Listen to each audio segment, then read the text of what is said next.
السلام علیکم ورحمۃ اللہ وبرکاتہ۔ وعلیکم السلام ورحمۃ اللہ۔ نحمده ونصلي ونسلم على حبيبه الكريم الأمين العزيز الرؤوف الرحيم وعلى آله وأصحابه الأفضلين الأكرمين أجمعين، أما بعد، فأعوذ بالله من الشيطان الرجيم، بسم الله الرحمن الرحيم، ألا إن أولياء الله لا خوف عليهم ولا هم يحزنون الذين آمنوا وكانوا يتقون لهم البشرى في الحياة الدنيا وفي الآخرة لا تبديل لكلمات الله ذلك هو الفوز العظيم، صدق الله العظيم۔ رسول برکت کے لیے درود شریف پڑھ اللهم صل على سيدنا وشفيعنا وحبيبنا ومولانا محمد المعدن الجود والكرم وعلى آله الكرام والنبي الكريم وآله وأصحابه وبارك وسلم، صلاة وسلام عليك يا حبيبي يا سيدي يا رسول الله صلى الله تعالى عليه وسلم۔ کعبہ دردکن جز درگہے گیسو دراز، بادشاہ دین و دنیا حضرت بندہ نواز رضی اللہ تعالیٰ عنہ بار بار عنا۔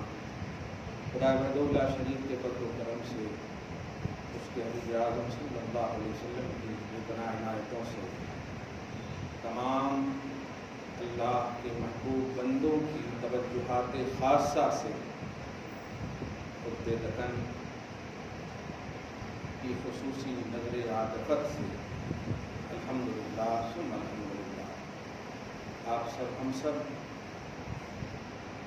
محفوظ ہیں ایمان کی دنیا میں اور اعمال صالحہ کی توفیق کی دنیا میں۔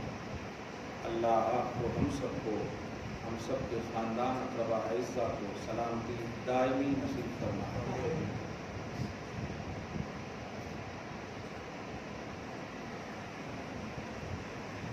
خدا وحدہ لا شریک جو کرتا ہے اچھا ہی کرتا ہے، اس لیے کہ وہ اچھا ہے، اور جو اچھا ہوتا ہے وہ اچھا ہی کرتا ہے۔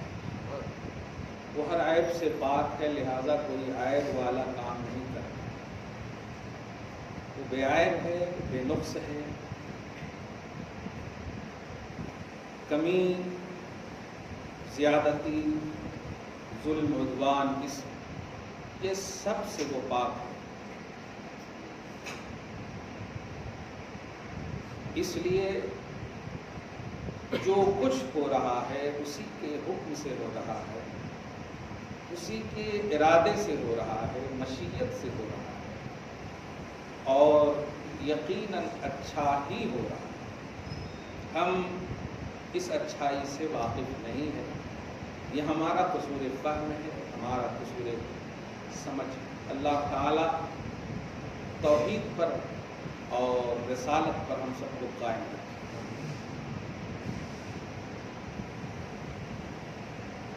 ذیقعدہ محسن دکن، خطب دکن کی خصوصیت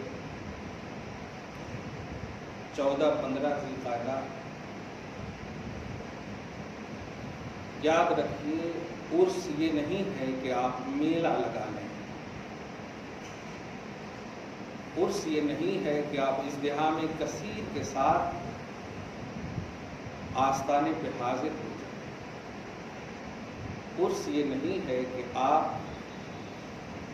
وہاں جا کر کے صاحب عرس کے پاس ہی رہ کر کے آپ کچھ محبت اور عقیدت کے نذرانے پیش کریں، بلکہ عرس یہ ہے کہ صاحبان آستانہ اور صاحبان عرس کے مشن کو اپنایا جائے، ان کے نظریات کو اپنایا جائے، ان کے طور طریقے کو اپنایا جائے، ان کی سیرتوں کو اپنایا جائے، ان کے مسلک و مشن کو اپنایا جائے۔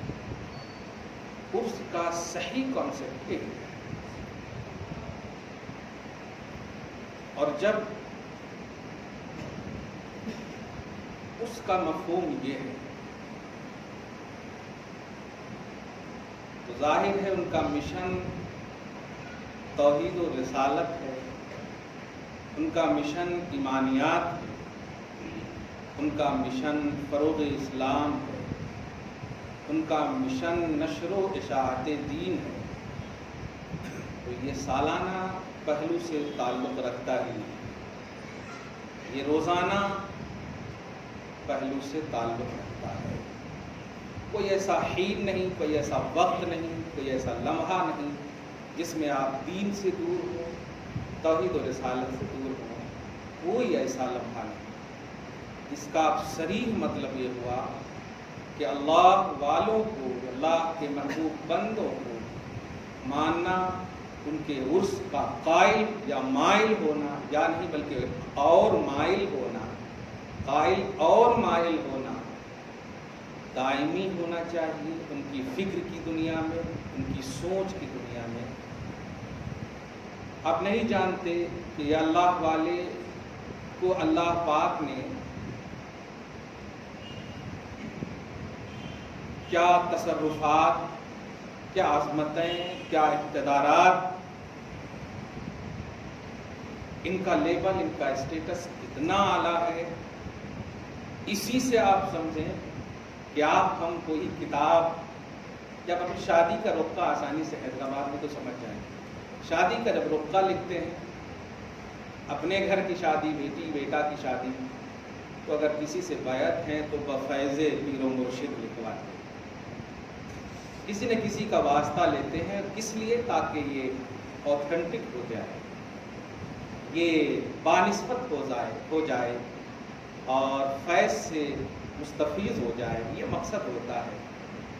آپ اندازہ لگائیں، اپنی بات کو اوتھینٹک بنانے کے لیے جو آتھر ہوتے ہیں آپ کی نگاہ میں، اس کا سہارا ہے۔ خدا وحدہ لا شریک، وہ ذات ہے جو بے مثال ہے، لا شریک لہو ہے، لیس کمثلہ شیء، کوئی شے اس کی طرح نہیں ہے۔ وہ ذات جب اپنی کتاب میں کسی کا ذکر کر دے، کسی کو ایڈ کر دے، تو آپ سوچیں وہ کتنا اوتھر ہوگا، کتنا باکمال ہوگا، کتنی عظمت والا ہوگا، کیونکہ اللہ سے اوپر کوئی ہے ہی نہیں، سب سے بڑے نے اپنی کتاب میں اس کا ذکر کر دیا ہے۔ قرآن کہتا ہے الا، ہوش میں آؤ، خبردار ہو جاؤ، سنو، میں ذکر کر رہا ہوں اپنے محبوبوں کا۔ قرآن دائمیت کے لیے قدیم ہے، ازلی ہے، ہمیشہ کے لیے پڑھنے والا قرآن ہے۔ سچ یہی ہے کہ صرف قبرستان میں پڑھنے والا نہیں ہے، قبرستان میں بھی پڑھنے والا قرآن ہے۔ کوئی ایسی جگہ نہیں ہے جہاں قرآن پڑھنے کو روکا گیا ہو، ناپاک جگہ نہ ہو، بس پاک جگہ ہو، اللہ پاک ہو، اللہ پاک کا کلام ہو، آپ پاک ہو، تو آپ کو کوئی نہیں روکتا۔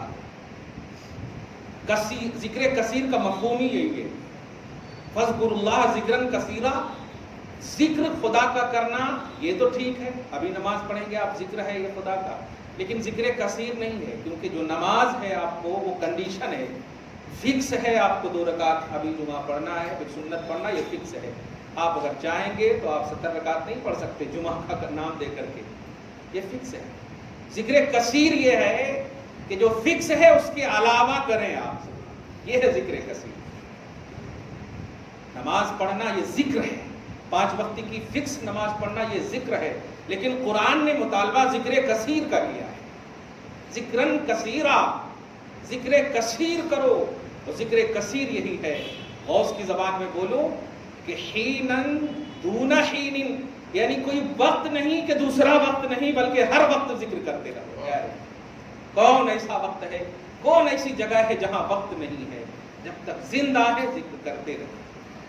یہ عنوان دیا قرآن پاک نے، تو اللہ نے اپنے محبوب بندوں کا تذکرہ، ذکر جو ہے یہ قرآن پاک میں کیا، ایک مفہوم، اور دوسرا پہلو یہ دے رہا ہوں کہ پازیٹیوٹی کے ساتھ ذکر کیا، یہ دوسرا پہلو ہے۔ ورنہ کیا ہے، دماغ جس کا ٹیڑھا ہوتا ہے وہ کہتے ہیں ہاں ذکر تو فرعون کا بھی ہے، ذکر تو اس کا بھی ہے، لیکن پازیٹیو اور نگیٹو یہاں پر نظر نہیں آتا۔ رسپیکٹ کے ساتھ، عزت و احترام کے ساتھ ذکر، جس کا ذکر کیا جائے اس کے کمال کی کوئی انتہا نہیں ہے بشر کے نزدیک۔ اب ہم نہیں، ابھی دیکھیں نا، میں خواجہ بندہ نواز کا صرف ابھی نام لیا ہوں، عنوان بنایا ہوں، چاہنے والے ماننے والے اش اش کر رہے ہیں الحمدللہ، ہے نہیں؟ اب آپ ذرا سوچیں کہ جو خدا عنوان بنائے اپنے محبوب کا، جو خدا عنوان بنائے اپنے احبا کا، اپنے اولیاء کا، اور اس عنوان میں مسکراہٹ ہو، اس عنوان میں پازیٹیوٹی ہو، اس عنوان میں مثبت پہلو ہو، تو عنوان میں 4 چاند لگ جاتا ہے۔ اللہ سبحانہ فرماتا ہے اعلیٰ خبردار ہو جاؤ، کسی نگیٹو ذات کا ذکر نہیں ہو رہا ہے، میرے محبوب کا ذکر ہو رہا ہے۔ باخبر ہو جاؤ، اٹریکٹ ہو جاؤ، متوجہ ہو جاؤ، متنبہ ہو جاؤ، اولیاء اللہ کا ذکر ہو رہا ہے۔ اور سنو، ذکر سنو گے نا تو شان سنو، لا خوف علیہم ولا هم یحزنون۔ تم بے توجہ کیوں ہوتے ہو؟ بے توجہ ہونے کی وجہ یہ ہے کہ اللہ کا تمہیں خوف نہیں، اللہ کا تمہیں غم نہیں۔ انسان کی توجہ ہے ادھر ادھر کیوں مختلف ہوتی ہے؟ اس کی وجہ یہ ہے، مسلمان ہے تو ایمان وثوق نہیں ہے، اعتماد نہیں ہے، گھٹ نہیں ہے، کیونکہ ایمان کا لیول جتنا اعلیٰ ہوگا۔ چھوٹی سی مثال دوں، میں صرف سورہ فاتحہ اگر پڑھوں تو مجھے ایگزام دینے میں صرف سورہ فاتحہ ہے، سورہ بقرہ نہیں ہے، لیکن سورہ بقرہ اگر یاد کر لوں تو اب مجھے سورہ فاتحہ کا بھی ایگزام دینا ہے، سورہ بقرہ کا بھی دینا ہے۔ سورہ آل عمران پڑھ لوں تو اب سورہ آل عمران کا بھی دینا ہے۔ تو جتنا علم بڑھتا جائے گا امتحان اتنا ہی ہوگا، اتنا ہی ہوگا۔ یہ اللہ تعالیٰ چاہتا ہے میرے تعلق سے جتنا جو زیادہ جانتا ہے، آزمائش میں زیادہ وہ مبتلا ہوتا ہے۔ اور جو کوئی متوجہ نہیں ہے خدا کی طرف، جن کی توجہات اللہ کی طرف نہیں ہے، سمجھ جائے کہ وہ علم الہی میں کامل نہیں ہے، وہ اللہ کی معرفت میں کامل نہیں ہے، اللہ کو جاننے میں کامل نہیں ہے، احاطہ کا باب نہیں، اللہ کو جانتے ہیں جو لوگ جتنا، وہ لوگ ہی اللہ کا خوف رکھتے ہیں، اور جو لوگ اللہ کا خوف رکھتے ہیں انہی کی شان بیان ہو رہی ہے، لا خوف علیہم ولا هم یحزنون۔ سنو، یہ میرا خوف رکھنے والے میرے محبوب بندے ہیں۔ اب میری رسپانسبلٹی یہ ہے کہ جب تک یہ رہے دنیا میں، یہاں بھی انہیں بے خوف کر دوں، جب جائیں دنیا سے وہاں بھی انہیں بے غم کر دوں۔ لا خوف علیہم ولا هم یحزنون۔ یہ میرے محبوب ہیں، ان پر نہ کوئی خوف ہے نہ کوئی غم ہے، نہ فیوچر کا کوئی خوف ہے کہ کیا ہوگا قبر میں، نہ فیوچر کا کوئی خوف ہے کہ کیا ہوگا حشر میں، اور نہ ہی جانے کے بعد اپنے چھوڑے ہوئے کا غم ہے کہ کیا کیا میں نے دولتیں چھوڑ دی ہیں، کتنی چیزیں میں نے چھوڑ دی ہیں، ان کا کوئی غم نہیں ہے، کیونکہ یہ میرا ہے، میرے خوف میں، میری توجہ میں ہے۔ ان کو میں نے دنیا سے لا تعلق کر دیا، ان کو میں نے آخرت سے بے خبر، آخرت سے بے فکر کر دیا، قبر کے عذاب سے بے فکر کر دیا ہے۔ لا خوف علیہم ولا هم یحزنون۔ اللہ والے اس پازیٹیوٹی کے ساتھ اللہ نے ذکر کیا۔ کانسیپٹ آگے دیکھیے کہ محبوبیت کی وجہ اللہ سبحانہ فرماتا الذین آمنوا وکانوا یتقون۔ جانتے ہو یہ محبوب کیوں ہے؟ صرف اس لیے نہیں، آج افسوس کے ساتھ ایک جملہ کہنا پڑ رہا ہے، اب بے وقوفی ہی کہیں گے اس بات کو کہ من قال لا الہ الا اللہ دخل الجنہ، جس نے لا الہ الا اللہ کہہ دیا وہ جنتی ہے۔ اتنا ایزی لے لیے تم نے اللہ کو، اتنا ایزی سمجھ گئے جنت کو، لا الہ الا اللہ کہہ دیے جنتی ہے۔ قرآن کی وہ آیت کریمہ نہیں سنا آپ نے؟ من الناس من یقول آمنا باللہ وبالیوم الآخر۔ کچھ لوگ ہیں جو اپنے آپ کو کہیں گے میں اللہ پر، یوم آخرت پر ایمان رکھتا ہوں، رب کہتا وما ہم بمؤمنین، لیکن وہ ایمان والے نہیں ہیں۔ اب آپ بتائیے ایمان والے جب نہیں ہے تو اب آپ بتائیے لا الہ الا اللہ بھی تو کہنے والے ہیں، نبی نے کہا جس نے لا الہ الا اللہ کہہ دیا وہ جنتی ہے۔ نہیں پیارے، کہنے سے نہیں چلے گا، ماننے سے چلے گا۔ کہنا ہے اور ماننا بھی ہے، اور ساتھ ہی ساتھ جس نے کہا ہے اس کو بھی ماننا ہے، وہ ہے محمد الرسول اللہ صلی اللہ تعالی علیہ وسلم۔ لا الہ الا اللہ صرف کہنے سے توحید خالص، صرف توحید واحد، توحید صرف معتبر نہیں ہے، نبوت کی جب بعثت ہو جاتی ہے، نبی کی بعثت ہو جاتی ہے تو اب توحید معتبر نہیں ہوتی، نبی کو ماننا لازم ہوتا ہے۔ اللہ تو ہمیشہ سے ہے، ہمیشہ رہے گا، نبی بھیجے جانے کا مقصد ہی یہی ہے کہ میرا انٹروڈکشن نبی کے ذریعے سے ہو۔ اللہ پاک یہ چاہتا ہے، توحید خالص کا قائل نبی کے ہوتے ہوئے جو کرتا ہے وہ قائل سچا نہیں ہے، وہ جھوٹا قائل ہے۔ درود شریف پڑھیں، اللہم صلی علی محمد وعلی آل محمد وبارک وسلم۔ الذین آمنوا، اللہ کے ولی کون ہیں؟ جو ایمان لائے۔ اور آگے فرماتا ہے وَكَانُوا يَتَّقُونَ، اور جو تقوی شعار ہیں، جو پرہیزگار ہیں، جو متقی ہیں، بغیر ایمان کے، دھیان دیجئے گا، اللہ کی بارگاہ میں انسانیت معتبر نہیں ہے، اور بغیر تقوی کے ولایت معتبر نہیں ہے۔ ایمان اور تقوی ولایت کے لیے لازم ہے، یہ کانسیپٹ ہے اللہ کی طرف سے کہ میرا ولی وہی ہو سکتا ہے جو ایمان اور تقوی دونوں پر فائز ہو۔ آج تو تقوی مرید بنانے کا نام ہو گیا ہے، آج تو تقوی 5 انگوٹھی پہننے کا نام ہو گیا ہے، آج تو تقوی مریدوں کی میجارٹی دکھانے کا نام ہو گیا ہے۔ افسوس کے ساتھ کہنا پڑ رہا ہے، آستانوں کا تقدس پامال ہو رہا ہے، اور اس پامالی کی وجہ آپ ہو مسلمانوں،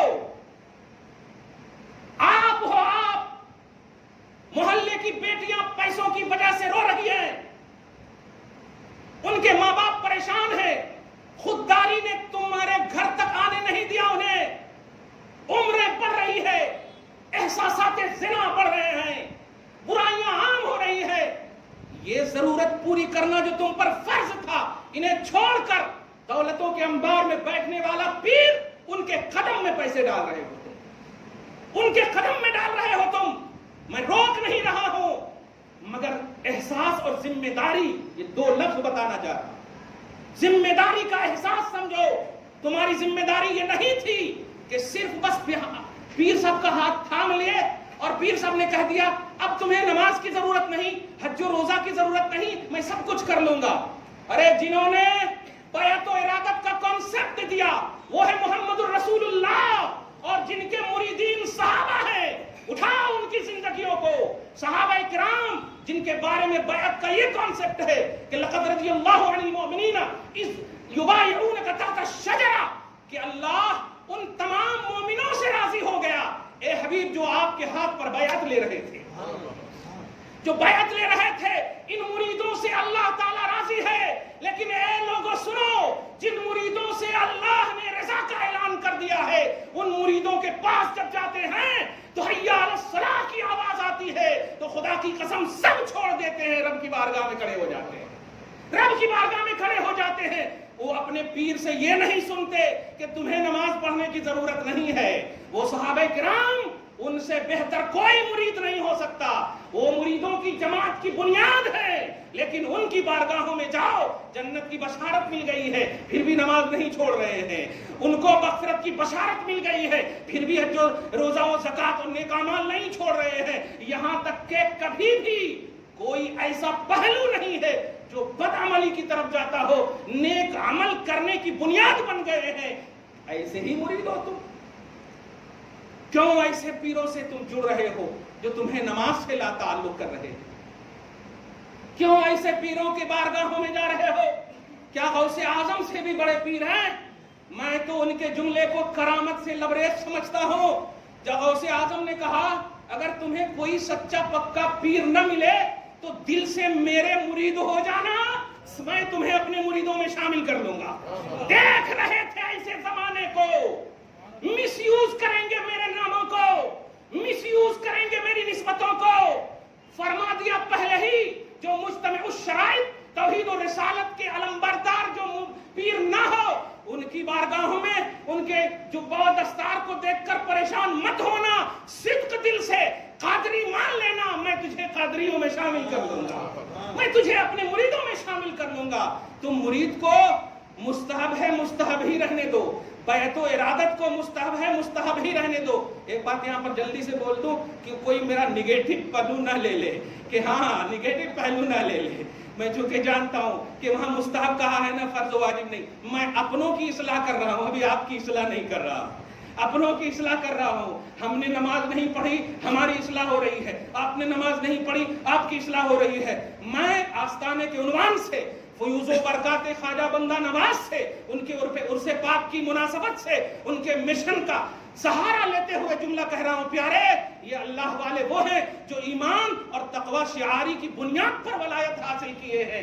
تم صرف ان کی تعریف کرو گے تو تم کب بنو گے اچھے؟ ان کی تعریف تم کیوں کرو؟ ان کی تعریف رب فرما رہا ہے۔ کیا ہے تمہیں کوئی، کیا ہے تمہاری تعریف کی کوئی حیثیت؟ آج تو اپنے پیر کو ایسا بنا رہے ہیں کہ انہوں سلیکٹر بن گئے، وہ سلیکٹڈ بن گئے۔ مریدین فکس کر رہے ہیں کہ ہمارے پیر اللہ والے ہیں، ہمارے پیر جو ہیں پہنچے ہوئے ہیں۔ جب تمہیں اپنے پیر کا اتنا علم ہے تو تم تو پیر سے زیادہ علم والے ہو گئے، تو اب تو تمہیں سے مرید ہونا چاہیے۔ تم اپنے پیر کو فکس کر رہے ہو۔ ارے تمہارا پیر اگر مجتمع الشرائط ہے تو اللہ نے خود ان کو کہہ دیا لا ان اولیاء اللہ لا خوف علیہم ولا هم يحزنون۔ اب تمہیں ذکر کی ضرورت نہیں، میں قدیم ازلی، میں کلام ازلی، میں قدیم ازلی کلام میں ان کو جگہ دے رہا ہوں، تمہارے حادث جملے کی ضرورت نہیں ہے۔ تم ان کے فیوز سے، ان کے برکات سے، ان کے مشن کو مانو، اور یاد رکھنا سب سے اعلیٰ اور بڑا مشن دے رہا ہو، نماز کبھی نہ چھوڑنا۔ یہ سب سے اعلیٰ مشن ہے، خدا کی قسم سب سے اعلیٰ مشن ہے، افضل العبادات ہے۔ اس بات کو سمجھو، پیلرز آف اسلام زکوٰۃ بھی ہے، روزہ بھی ہے، حج بھی ہے، صحیح ہے، تینوں ہے، لیکن ان کی اہمیت وہ نہیں ہے۔ یہ سال میں ایک مرتبہ، سال میں ایک مرتبہ، اور یہ سب چیزیں جو ہے نا، دھیان دیجیے گا، یہ سب چیزیں جبرائیل کے واسطے سے اللہ نے دیا ہے محمد الرسول اللہ صلی اللہ تعالیٰ علیہ وآلہ وسلم۔ لیکن نماز کسی واسطے سے نہیں دیا، اپنے قرب خاص میں بلا کر کے دیا۔ اس کی اہمیت کو سمجھو، یہ عام عبادتوں کی طرح نہیں ہے، یہ افضل العبادات ایسے ہی نہیں ہے، یہ افضل العبادات کے لیے بڑا عمدہ سما بندہ ہے۔ محبوب اور محب کی قربت کا عنوان نماز ہے۔ محبوب اور محب کی قربت، نماز سے قربت رسول بھی اور قربت خدا بھی حاصل ہوتی ہے۔ نماز سے مومنوں کی یہ معراج ہے، مومنوں کا یہ عروج ہے۔ وجہ کیا ہے؟ خدا سے بھی قریب ہو جاتے ہو، اللہ اس کے رسول سے بھی قریب ہو جاتے ہو جب پڑھتے ہو الحمدللہ رب العالمین الرحمن الرحیم مالک یوم الدین ایاک نعبد و ایاک نستعین۔ خدا کا قرب حاصل ہوا، لیکن اس قربت کی حفاظت کے لیے تم کہتے ہو اہدنا الصراط المستقیم، اے اللہ ہمیں سیدھی راہ پر رکھنا، اے اللہ ہمیں صحیح راہ پر رکھنا، ہمیں صحیح راہ پر چلانا۔ اور صحیح راہ کون ہے؟ ان کا راستہ جن پر تو نے انعام کیا ہے، ان پر تو نے انعام کیا ہے۔ نماز وہ عبادت ہے جس میں خدا بھی ملتا ہے، محبوبان خدا بھی ملتے ہیں، محبوبان خدا بھی ملتے ہیں۔ اس احساس کے ساتھ سمجھو، کوئی ولی کو ماننے والا بے نمازی نہیں ہو سکتا۔ کوئی حیا علی الصلاح سن کر کے، حیا علی الفلاح سن کر کے وہ کبھی بھی اجتماع کو ترجیح نہیں دے گا، وہ جماعت کو ترجیح دے گا، وہ نماز کو ترجیح دے گا۔ اور یہ اس لیے کہہ رہا ہوں کہ نبی سے بڑا کوئی پیر نہیں ہے، ولیوں میں مرکز ولایت علی سے بڑا کوئی پیر نہیں ہے، غوث اعظم سے بڑا کوئی پیر نہیں ہے۔ ان کے چاہنے والے بھی اللہ والے ہیں، ان کے ماننے والے بھی سب اللہ والے ہیں۔ افسوس کے ساتھ کہنا پڑ رہا، لگ تو رہا ہے کہ ان سے زیادہ تم چاہ رہے ہو۔ اتنا پیارا، ایسا ایک دم بالکل کھڑے ہو جاتے ہیں۔ میں تو کبھی کبھی اپنے مریدوں کو کہتا ہوں تو یہ کیا بات ہے، ایسا کیوں کھڑے ہو؟ ادب ہے۔ ارے ذرا کبھی کٹوں پر بیٹھ کر کے بھی ادب کر لیا کرو، کبھی ہوٹلوں میں جب کھاتے ہو بغیر ٹوپی کے اور فریج سے نکال کر کھڑے ہو کر کے جب پانی پیتے ہو تو اس وقت بھی یاد کر لیا کرو۔ عقیدہ اور ایمان غیب کا اللہ کو معتبر ہے۔ میرے سامنے کچھ کر لو گے تو معافی مل سکتی ہے، لیکن غیب میں کرو گے تو اللہ معاف نہیں کرے گا۔ محبوبوں کے مشن کو آج تمہیں ماننا ہوگا، اس لیے کہ تم غیب ہو۔ دھیان دیجیے گا، اگر نہیں مانے اور چاہنے کا تم نے پیمانہ دیا کہ میں چاہتا ہوں، تو اللہ ریجیکٹ کر دے گا اس چاہت کو۔ چاہت کا عنوان کیا ہے تمہارے پاس؟ چاہت کا عنوان کیا ہے تمہارے پاس؟ اس لیے چاہت کے لیے ماننا لازم ہے۔ نہیں مانو گے، اور ماننا اور چاہت کے بعد جو عمل کرو گے پھر جا کر کے کچھ کمی بیشی ہوگی تو یہ اللہ والے جا کر کہیں گے. سنن ابن ماجہ کی حدیث پاک ہے یشفع لہم ثلاثۃ، لوگوں کی شفاعت 3 لوگ کریں گے. انبیاء بھی کریں گے، شہداء بھی کریں گے، علماء بھی کریں گے. اور علماء سے مراد گستاخان رسول نہیں، کلیئر کہہ رہا ہوں. توحید و رسالت کے ریئل پرچارک جو اللہ کو جھوٹا مانے وہ عالم نہیں ہے. اس کو تو جاہل کہنا بھی بیکار ہے، جاہل تو ہمارے ماں باپ بھی ہیں، وہ گستاخ ہیں. عالم سے مراد جو اپنے علم پر عمل بھی کرتا ہو، اپنے علم پر عمل بھی کرتا ہو اور صحیح گائیڈ کرتا ہو امت کو. محبت، انسانیت، رواداری، ریئلٹی آف اسلام یہ پیش کرتا ہو امت کے سامنے. تو یہ 3 لوگ اور شہداء اور علماء میں یہی اللہ والے ہیں. شفاعت کریں گے. شفاعت کس کی کریں گے؟ کچھ کمی بیشی ہوگی تب شفاعت کریں گے. سب کے سب کمی ہوگی تو کہاں سے شفاعت کریں گے؟ کیا کریں گے بتائیے؟ تم اولیاء کو رلانا چاہتے ہو؟ آپ ذرا سوچو، ابھی ہم کتنے لوگ بیٹھے ہیں، اجتماع کثیر ہے، بیٹھے ہیں، کچھ ہو جائے تو ابھی پکڑنے والے، اٹھانے والے، لے جانے والے سب موجود ہیں، لیکن پتہ نہیں ابھی ہم بیٹھے ہیں، کل کے دن قبر میں ہم سوئے رہیں. کون ہوگا وہاں؟ بتاؤ کون ہوگا؟ تمہیں عذاب بھی ہوگا تو کوئی بچانے والا نہیں ہوگا. یہ لوگ، یہ سب نہیں بچانے والے ہوں گے. اسی لیے وہاں دھیان دیجیے گا، سب سے اعلیٰ کوالٹی کو اللہ پاک نے بھیجا ہے. پیروں کے پیر، سب سے بڑے پیر محمد الرسول اللہ صلی اللہ تعالی علیہ وسلم کو بھیجا ہے. اب مجھے بتاؤ، میں اور آپ اگر ایک دوسرے کے حوالے سے انڈرسٹینڈنگ، پازیٹیوٹی سب کچھ ہو تو آنکھ میں آنکھ ملا کر کے بات کرنے میں اچھا لگے گا، سامنے کھڑا ہونے میں اچھا لگے گا. لیکن اگر کچھ ہمارے اور آپ کے درمیان گڑبڑی ہو تو آنکھ میں آنکھ نہیں ملا سکتے. جب کہا جائے گا ما کنت تقول فی حق ھذا الرجل، وہاں پر صرف کہا جاتا ہے کہ محمد کے بارے میں تو کیا کہتا تھا، تو ہو سکتا ہے نیچے چہرہ کر کے بول سکتے تھے، لیکن نہیں، وہاں تو مقصد ہی یہی ہے کہ آنکھ میں آنکھ ملا کر چہرہ نبی کی طرف کر، نبی کی طرف کر، دیکھ، اشارہ کا لفظ ہے فی ھذا الرجل، اس کی طرف دیکھ کر بول دنیا میں تو کیا کہتا تھا، اور جس پر کہتا تھا اس پر قائم تھا یا نہیں، اسی پر موت ہوئی ہے یا نہیں. اب آپ بتائیے، جیسے ہی دیکھیں گے، جو جو کہے ہوں گے، جو جو کیے ہوں گے، جو جو جیسے آپ محمد الرسول اللہ صلی اللہ علیہ وسلم کے حوالے سوچے ہوں گے، وہاں پر کہنا پڑے گا کہ نہیں؟ اور بولیے، کیا رسالت عامہ مطلقہ کو سمجھا ہے آپ نے کہ میرے رسول کی رسالت کا مقصد کیا ہے؟ رسول کیوں آئے آپ کے لیے؟ رسول کو کیوں بھیجا گیا؟ کیونکہ جواب میں ہے هو محمد عبدہ ورسولہ، یہ جواب ہے، یہ محمد ہے، ان کا نام محمد ہے، یہ اللہ کے رسول ہے، اس کے سچے بندے ہیں. یہ جواب دینا پڑے گا. کیا سمجھا تو نے رسالت محمدی کو اور عبدیت محمدی کو؟ کیا سمجھا ہے آپ نے؟ کیا سمجھا ہے آپ نے؟ اگر آپ نے سمجھا ہوگا، دھیان دیجیے گا، اب آپ سے پیار کر رہا، اگر آپ نے سمجھا ہوگا تو خدا کی قسم یقین جانیے بولنے کی بھی ضرورت نہیں پڑے گی. غیب داں رسول کہہ دیں گے میں جانتا ہوں کہ ان کا لیول کیا ہے، میں جانتا ہوں ان کا لیول کیا ہے. تمہاری جو رسپانسبلٹی تھی ہو گئی پوری، اب جاؤ، محبوب اور محب اور آقا اور غلام کا معاملہ ہے. کوئی پریشانی ہو تو بول دینا، میں ہوں نا، کیا کہنا ہے. یہ ہے محمد رسول اللہ صلی اللہ علیہ وسلم. مگر کب کہیں گے آپ بتائیے تو؟ ایک باپ کا بیٹا اگر ناخلف ہو جائے تو آج دنیا اسے آگ کے نام سے اور اپنی جائیداد سے بے دخل کرتی ہوئی نظر آ رہی ہے. اے نافرمان امت محمدیہ، کیا ہو گیا ہے تمہیں؟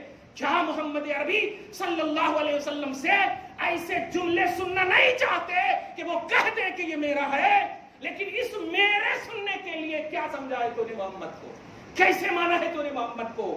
تم نے اپنا سارا صرفہ، تو نے اپنا سارا، میں 2 سال سے جو دیکھ رہا ہوں، ایسے عالم میں بھی کوئی آستانے کے لوگ، مخلصین کی بات کر رہا ہوں میں، تقدسات پر قربان، لیکن جن لوگوں نے تعاون کی دنیا میں خدا کی قسم اپنے ہاتھ بٹھائے ہیں، میرا دل چاہتا ہے کہ ان کے پاؤں کو چوموں، ان کے پاؤں پہ پانی ڈال کر کے پیوں، اپنا امامہ پر رکھوں۔ ایسے لوگ جو آستانے کے ٹرسٹی نہیں ہیں، آستانے سے جڑے ہوئے نہیں ہیں، لیکن ان لوگوں نے جو تعاون کیا ہے، ان لوگوں نے جو مدد کیا ہے، بس ایک جملہ کہوں، اے اللہ تو ان سے راضی ہو جانا، اے اللہ تو یا رسول اللہ ان سے راضی ہو جانا۔ لیکن اے مسلمان، تمہیں اگر رب نے پیسہ دیا ہے تو اپنے غریبوں کا خیال کرو۔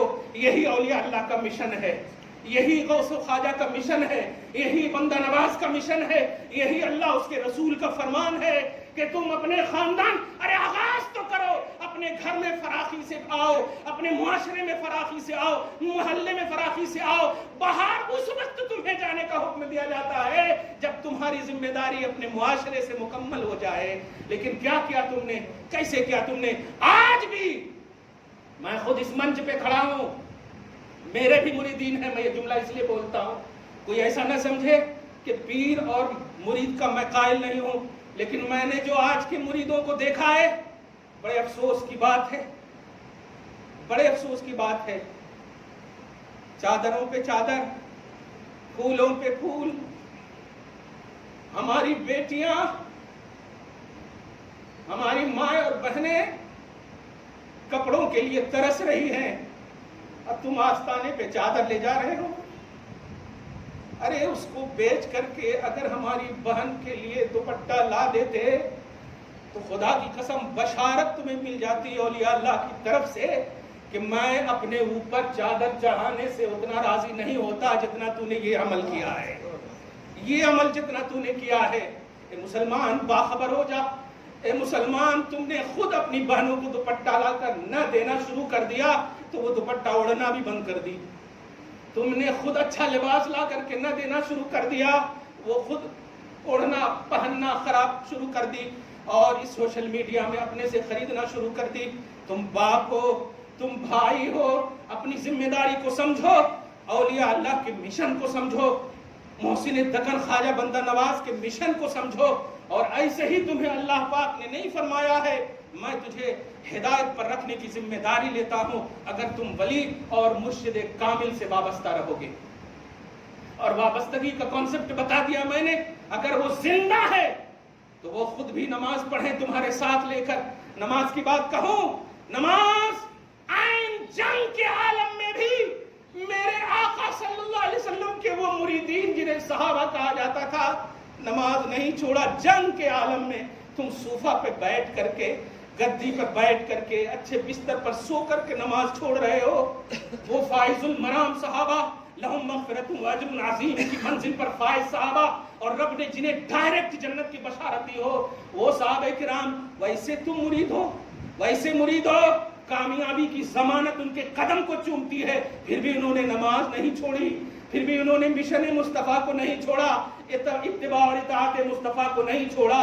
اور تم ان کے بعد کی 1400 سال کے بعد کی امتی کے ایک فرد کو، اور میں پیر کا انکار نہیں، اگر وہ مرشد کامل ہے تو ہم بھی ان کے قدم میں اپنے آپ کو جھکاتے ہیں، مرشد کامل ہونے کے باوجود، لیکن وہ نبی کی طرح نہیں ہو سکتے، علی کی طرح نہیں ہو سکتے، غوث و خواجہ کی طرح نہیں ہو سکتے، بندہ نواز کی طرح نہیں ہو سکتے، ان کے بعد بھی ہوں گے۔ تمہارے پاس تو نبی کی امانت ہے، ولی کی امانت ہے، غوث و خواجہ کی امانت ہے، بندہ نواز کی امانت ہے۔ اتنی عظمتوں کے باوجود تم آج کے پیروں کے حوالے سے اتنے پازیٹو ہو کہ ان سب کو تم نے بھلا دیا، ان کے مشن کو بھلا دیا، کیونکہ ان کو اگر یاد رکھتے تو پیر میں ان کی سیرت نظر آتی، ان کا طور طریقہ نظر آتا، ان کا مشن نظر آتا، ان کا مسلک نظر آتا۔